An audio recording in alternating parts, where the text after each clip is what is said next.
Bwana Yesu asifiwe. Amen. Ni mtumishi wako mwalimu Yeremia Ebeneza Mwaigaga, na mimi ni mwalimu. Tumeongozana na mtumishi hapa. Karibu jitambulishe. Amen. Bwana Yesu asifiwe. Amen. Bwana Yesu asifiwe sana. Amen. Kwa majina naitwa Yusufu Yeremia Mwaigaga, ni muongozana na mtumishi wa Bwana hapa. Kwa wasikilizaji wetu wa Tunduma News FM, unaweza pia kutupata kwenye YouTube channel yetu kwa kuandika Ebeneza TV. Ebeneza ile ya Kiswahili. Bwana Yesu asifiwe sana. Amen. Basi kwa kufanya hivyo utaweza kupata mabili yote yale na kuyapata yote. Amen. Amen. Bwana Yesu asifiwe. Amen. Tuombe. Mungu wetu mtakatifu, Mungu wa mbingu na nchi, mwaminifu uliye mwema, tumaini letu, tunakupenda Jehova, hatuna mwingine aliye kama wewe.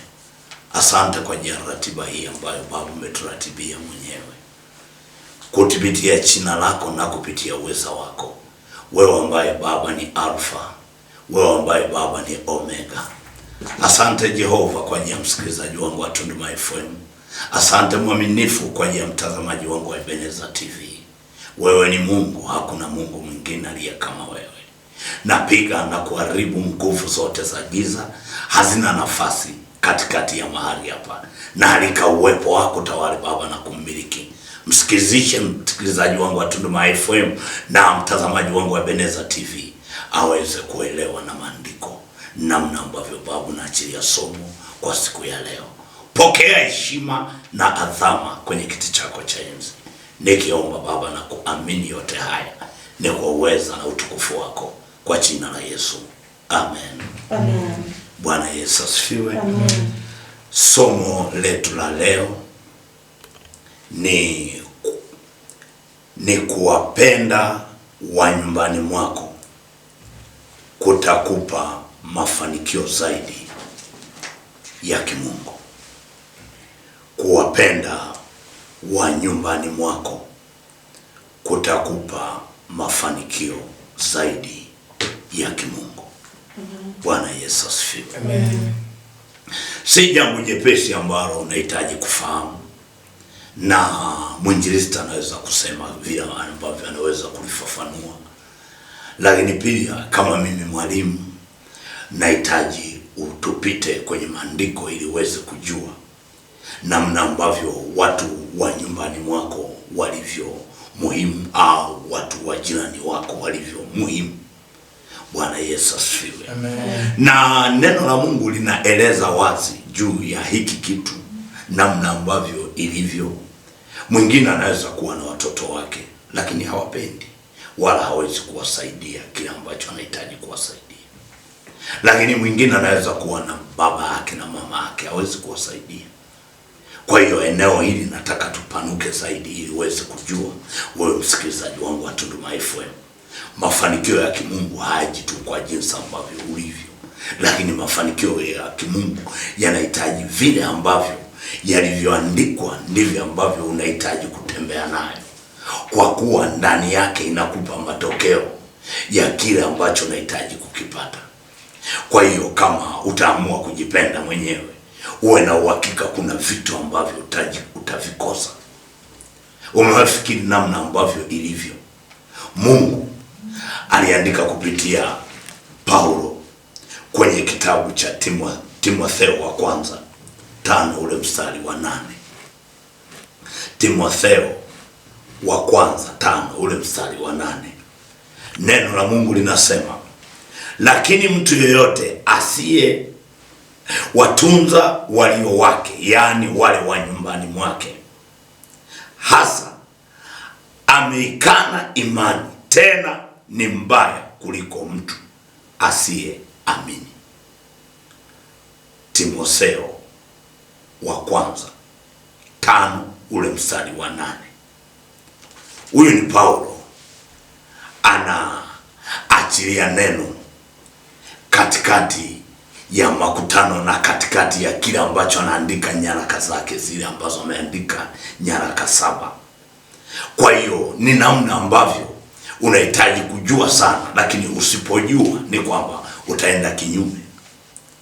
Bwana asifiwe. Amen. Kwa hiyo ukienda kinyume ni kwamba ndani yako unajishangaa kuna mazingira ambayo huwezi kufanikiwa. Umefikiri kuna namna ambavyo ilivyo. Neno la Mungu linasema lakini mtu yoyote asiyewajali wa nyumbani kwao, ni kwamba Biblia inaeleza, Paulo anaeleza, anasema ni mbaya kuliko asiyeamini. Kwa hiyo inakwambia ni kwamba kama huwezi kuwajali wa nyumbani kwako, ni kwamba ndani yako, kwenye Biblia inatuambia ni kwamba unakuwa ni mbaya kuliko asiyeamini, yani asiyeokoka. Yani hata kama umeokoka, lakini ndani yako kuna matokeo hayo ya kujipenda mwenyewe na kutokuwajali wa nyumbani mwako, uwe na uhakika kuna matokeo ambayo hutayakuta, kwa sababu ndani ya neno ni kwamba mbele yake kuna matokeo ambayo yatakupa kile ambacho unahitaji kufahamu na kukijua. Kwa hiyo kama usipokijua ni kwamba kitakusumbua kwa kuwa hukijui. Bwana asifiwe. Kwa hiyo kama hukijui ni kwamba ndani yako kuna matokeo ambayo hayatakuletea mazingira, hayatakuletea kile ambacho Mungu anakukusudia. Unajua kuna mtu mwingine anajua. Umefikiri kwamba Yusufu alikuwa ni mtoto wa pili kwa Yakobo, na ni kwa mke ambaye ni mdogo, alikuwa ni mke mdogo. Lakini cheki, Yusufu alibeba maisha ya kaka zake na baba zake na baba yake na kaka zake. Yusufu ndiye aliyebeba. Kwa nini? Mungu aliamua kuwekeza kwa Yusufu. Vile ambavyo wanamsukuma na kumpiga, habari ya kumpiga, kuwa na wivu naye, lakini ndivyo ambavyo wanamsogeza Yusufu kwenye utumishi wake, hasa wa kuwabeba wa nyumbani mwake. Kwa hiyo namna ambavyo hii unahitaji kujua, namna ambavyo ukiwa wewe msomaji wa Biblia, jinsi ambavyo kaka zake wakina Rubeni walienda kule Misri, alafu alivyowaona Yusufu akajua hawa ni kaka zake, akawaambia njooni, njoo hawa, nenda kawaandalie kule kwenye nyumba yake Yusufu, wakati Yusufu ni waziri mkuu, na akawapa vitu namna ambavyo alivyo anahitaji kuwatunza wa nyumbani mwao. Akawapa vitu, wakaondoka, na akawaambia, akawapiga bla bla, kama utaamua kusoma kwenye habari ya Mwanzo 37 pale, ukisoma pale utapata hiyo habari ili ujue namna ambavyo ilivyo. Kwa hiyo Yusufu alithamini namna ya kujali wa nyumbani kwao. Lakini kama Paulo anasema, kama huwezi kuwajali wa nyumbani kwako, ni kwamba ni mbaya kuliko asiyeamini. Yani bora mpagani ambaye hajaokoka na ambaye hana time ya kuokoka, anasema na kuwa aheri yule kuliko wewe uliokoka alafu uwajali wa nyumbani kwako. Lakini mwingine haimaanishi hiki. Mwingine unakuta hata hajaokoka, lakini okay, anaenda tu kanisani na saa nyingine anasali tu, lakini hajaokoka. Uwe na uhakika akipita kwenye mistari hii ni kwamba lazima mafanikio yake ya Mungu lazima yaonekane kwake. Kwa nini? Kwa sababu ndani yake, ina maana ni kwamba ni kibibilia. Kwa hiyo nikisema ni kibibilia ni kwamba Biblia inataka kile ambacho kilichoandika kitimize sawa sawa na jinsi ambavyo imeandikwa, ili kuletea matokeo ya kile kilichoandikwa. Bwana asifiwe. Ndio maana nasema, mwingine nasema unaweza ukawa wewe ni mtumishi, lakini ghafla kuna matokeo ambayo huyapati. Unahitaji kucheki sana. Mwingine akijua kiokoka, basi ni kama ulokole ule ni wa kwake peke yake. Na ndio maana wewe unafikiri ni upendo wa namna gani ambapo watumishi wa Mungu wanakanyaga Tunduma FM wengi kabisa, na wanatoa fedha zao ili tu wewe umsikilize juu ya habari ya Mungu. Ni kwamba ni upendo ambao wanaamua kutoa mali zao ili uweze kusikia hilo neno la Mungu ambalo linahitaji kuja kwako. Kwa hiyo ni upendo ambao ni upendo mkubwa ambao hauzungumziki, ni upendo mkubwa mno. Mtu anaamua tu kuweka fedha zake mwaka mmoja, labda miezi 6, anaamua kuweka miezi 3 kwa ajili tu ya Mungu, vile ambavyo amebeba ule upendo. Mwingine hawezi kunielewa. Bwana asifiwe. Amen. Lakini ukicheki Yohana 3 ule mstari wa 16. Yohana 3 ule mstari wa 16. Neno la Mungu linasema hivi: kwa maana jinsi hii Mungu aliupenda ulimwengu na hata akamtoa mwanae pekee, ili kila mtu amwaminie asipotee, bali awe na uzima wa milele. Unafikiri namna ambavyo mbinguni kulivyo kuzuri? Sisi tunapiga debe namna ambavyo unahitaji uende mbinguni na ufahamu habari za mbinguni. Lakini Yesu alikaa mbinguni, alafu Mungu akaamua kumtuma mwanake wa pekee. Akaamua kujitolea sadaka na akae miaka 33. Alikaa miaka 33, ndipo akaenda kwa baba yake. Umefikiri upendo huu ambao Yesu amefika na utukufu wake alivyobeba, alafu anaenda kulala milimani. Wakimuuliza Yesu, unalala wapi? Anasema sina hata pa kulaza ubavu wangu. Kwa nini? Ni upendo wa pekee ambao namna ambavyo baba yake amemwagiza, Mungu amemwagiza namna ambavyo anahitaji kulitengeneza kanisa, namna ambavyo anahitaji kutengeneza kitu ambacho ni mpaka akakubali kufa kwa ajili ya mimi na wewe. Bwana Yesu asifiwe. Amen. Sadaka ile ni kubwa sana ukifikiri mwana wa Mungu.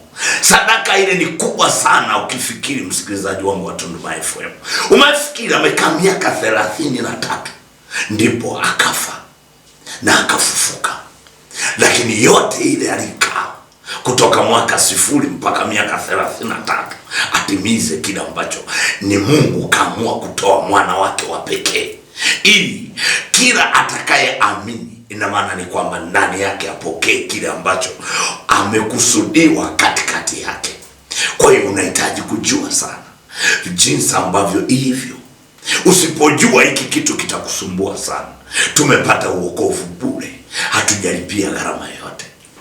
Hatujalipia gharama yoyote. Kwa hiyo kama hatujalipia gharama yoyote, tunahitaji ndani yako wewe, ambaye saa nyingine una uchumi wako uko vizuri, unafikiri una uchumi mzuri, lakini kuna mtumishi ambaye angepanda Tunduma FM, angekuwa anafundisha, alafu Mungu lazima agawe namna ambavyo unahitaji kupata ile package ambayo unahitaji kupata. Kwa nini? Kwa sababu uwezo wake ambao wewe umewekeza, unakuwa umewekeza kwa Mungu.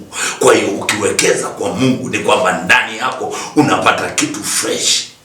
Unapata kitu ambacho Mungu yeye ni Alpha, Mungu yeye ni Omega. Kwa hiyo ukipata kitu fresh ni kwamba kitakupa namna ambavyo unahitaji kuenenda hapa duniani na kukaa vizuri na kuishi vizuri.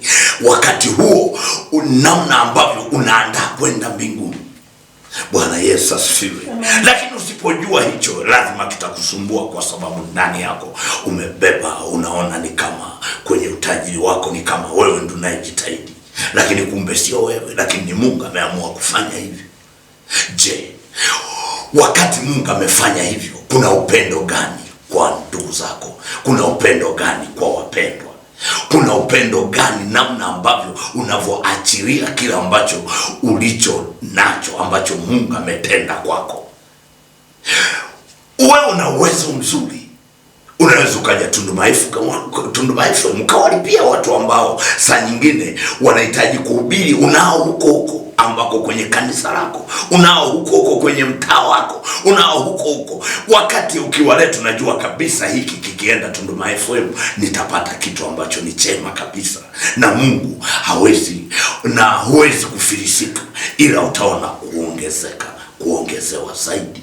Kwa nini? Kwa sababu ndani yako umebeba upendo. Hakuna ambacho ninapenda kwa Mungu kwamba jinsi ambavyo alimtoa mwanake wa pekee ili mimi na wewe aweze kuokoka.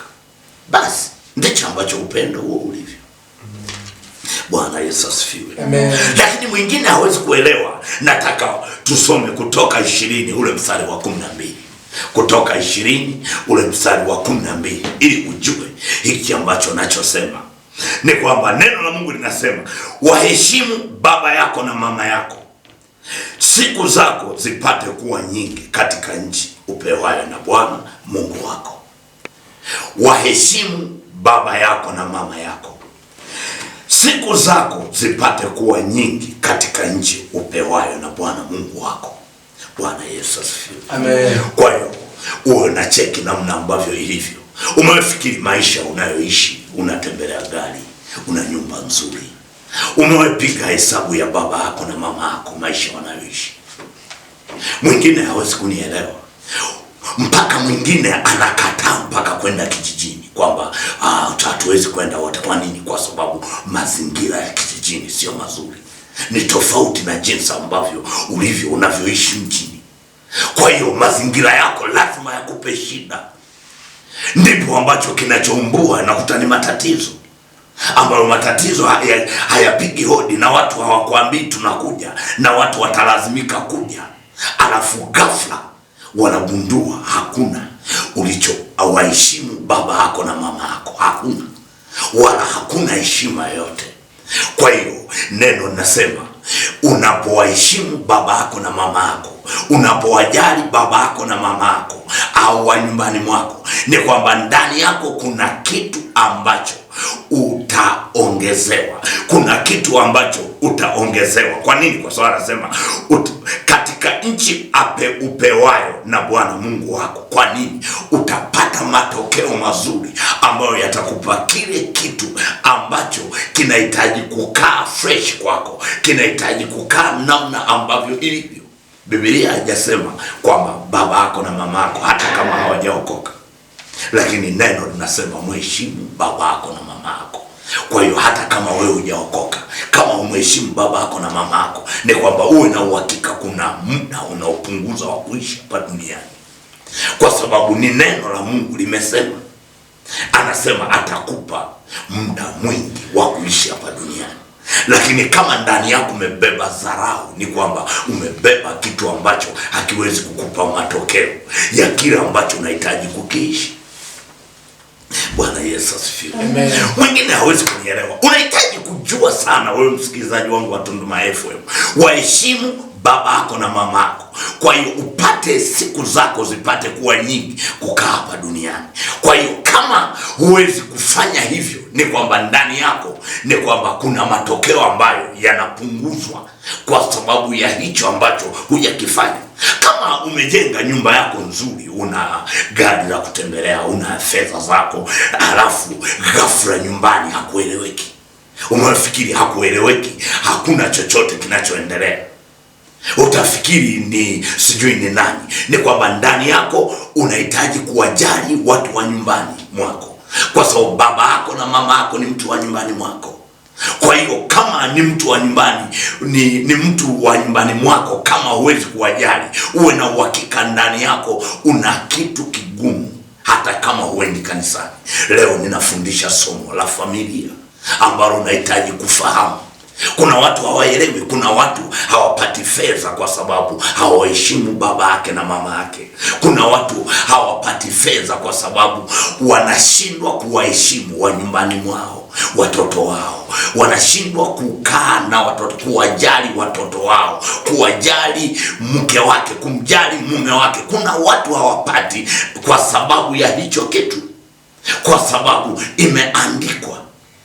Kama imeandikwa, Paulo aliandika, uwe na uhakika ina matokeo ambayo unahitaji kuyapata. Kwa hiyo kama huwezi kuyapata, unahitaji kucheki kwa upya. Kama wewe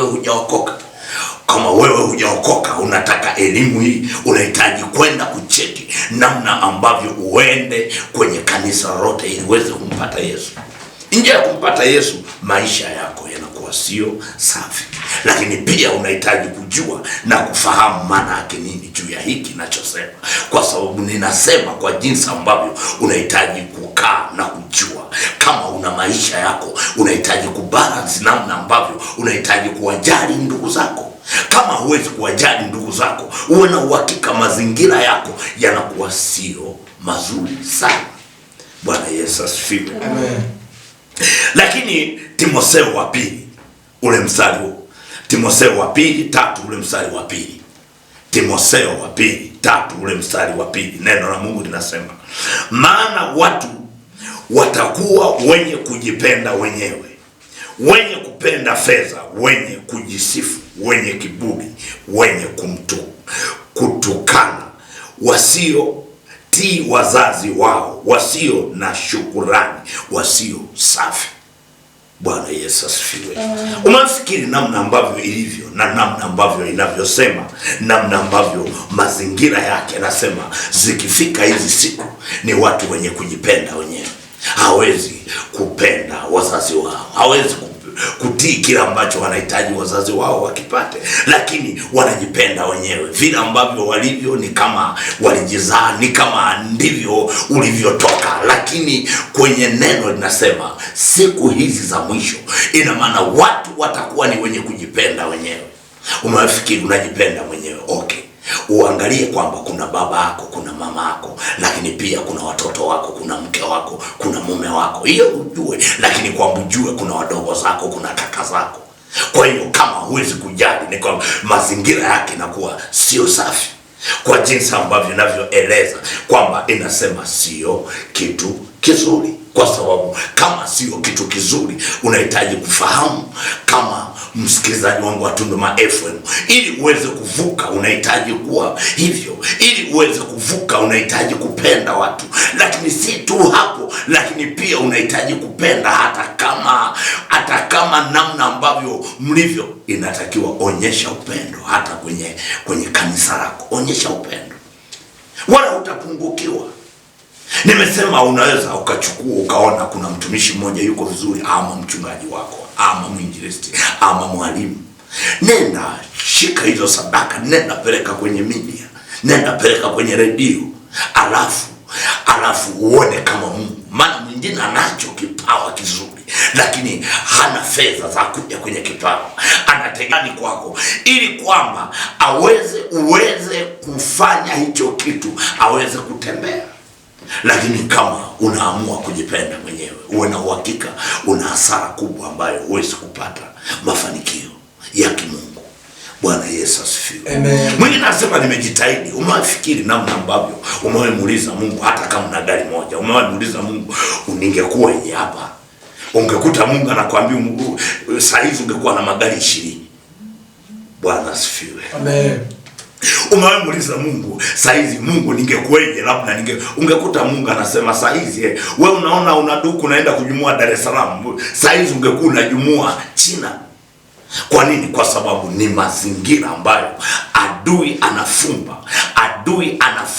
Kwa nini? Kwa sababu kati ya njia nyepesi unahitaji kujua namna ambavyo unahitaji kufahamu namna ya kupenda walioko nyumbani mwako, lakini pia mpaka wa kanisani kwako, kwa sababu unahitaji kupenda. Umefikiri nimesema kuna watu wengi wanakuja Tunduma FM, ni kwamba sio kwamba hawana mahitaji, wana mahitaji, lakini wana upendo na wewe. Nikiwemo na mimi nina upendo na wewe unayenisikiliza Tunduma FM. Bwana Yesu asifiwe. Si kwamba namna nyingine, lakini nina upendo na msikilizaji wangu wa Tunduma FM, lakini nina upendo na mtazamaji wangu wa Ebeneza TV. Kwa nini? Kwa sababu nina upendo huu ambao ninataka upendo huu mtaki wa Marekani cheki namna ambavyo anahitaji kuyapata haya ambayo nayo kufundisha wewe. Kwa nini? Wewe ukiwa redio, ukiwa sehemu ambapo ni kwamba unisikilize, lakini pia uweze kutoka hatua kwenda hatua nyingine. Bila hivyo huwezi kwenda. Kwa hiyo ninachokifanya ni upendo wa dhati. Ili uweze kupata hiki kitu kiweze kukuwezesha.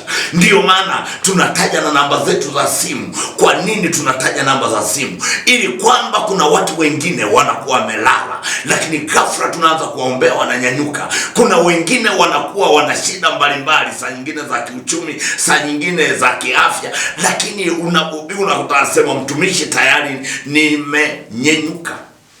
Bwana Yesu asifiwe. Amen. Ninakupenda sana msikilizaji wangu wa Tunduma FM ambaye unatusikiliza muda wote.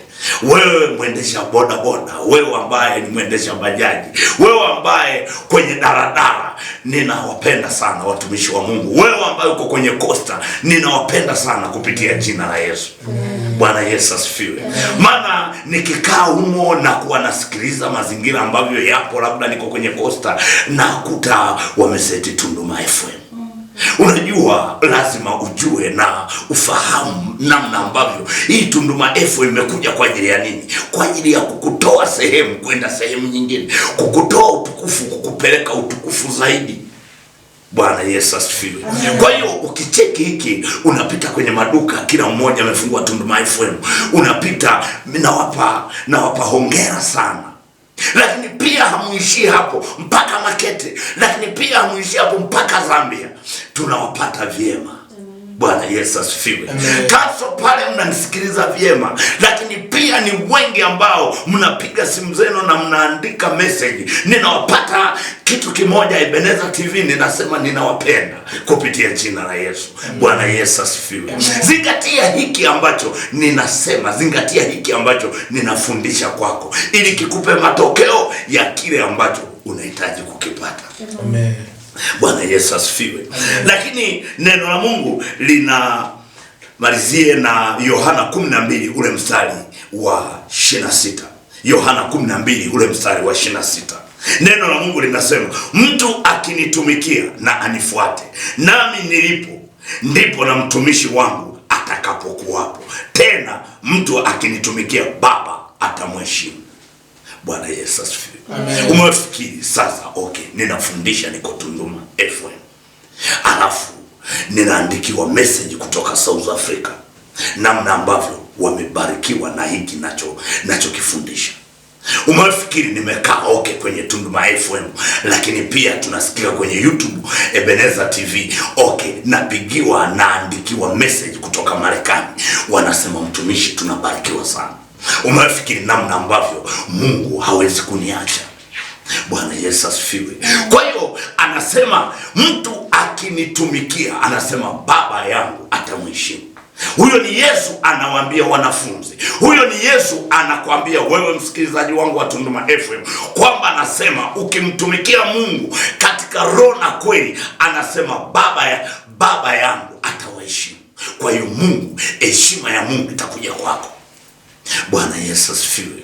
Kwa hiyo lazima ucheki namna ambavyo ilivyo kama mtumishi. Lakini wewe ambaye hujaokoka, nenda kwenye kanisa lolote ili uweze kuokoka. Upendo wangu wa dhati ni kuona kila mmoja akibadilika. Upendo wangu wa dhati ni kuona wewe uliyekwama, ni kwamba utoke sehemu ulipokwama, uondoke hapo uende sehemu nyingine. Itakusaidia kwa ajili ya neno hili, kwa sababu neno hili lipo kwa ajili ya kuvusha watu. Neno hili lipo kwa ajili ya kutoa hatua kwenda hatua nyingine.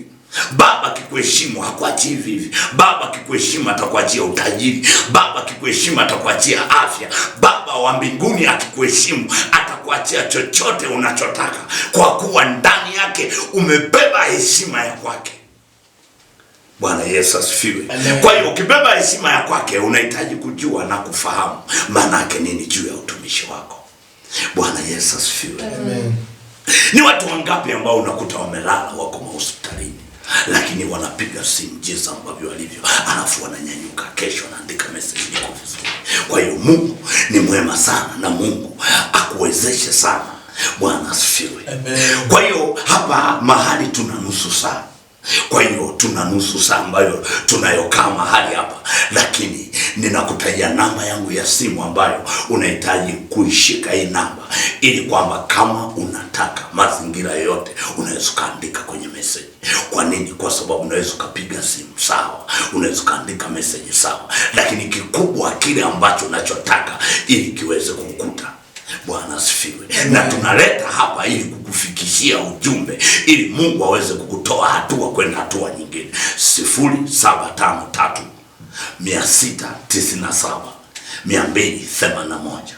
Namba yangu ya simu 0753 697 281. Mungu mtakatifu, ninakupenda. Asante Jehova kwa ajili ya pendo lako. Ninakuinua na kukubariki Jehova. Pokea heshima na adhama. Wote mnaonisikiliza Zambia, pokea matukuzo. Wote mnaonisikiliza sehemu yoyote popote tunaposikika, pokea utukufu wa Mungu ukupate hapo, ili mwaminifu uliye Bwana ujitukuze kwao. Baba, msikizishe neno lako hili, ili Baba liweze kuleta matokeo ya kile ambacho Baba umeachilia kwenye madhabahu hii. Wewe ni Mungu mtakatifu tunayekupenda. Nguvu za giza, kila mitandao ya adui ambayo Baba imeonea ndani yao kulingana na mazingira ya kutokujali nyumbani kwao, Baba na kuhitaji Roho Mtakatifu tawala Baba na kumiliki. Wewe ni Mungu mtakatifu na etupenda. Kupitia jina la Yesu Kristo wa Nazareti, pokea heshima na adhama kwenye kiti chako cha enzi. Nikiomba Baba na kuamini yote haya ni kwa utukufu wa jina lako Yesu. Amen. Amen.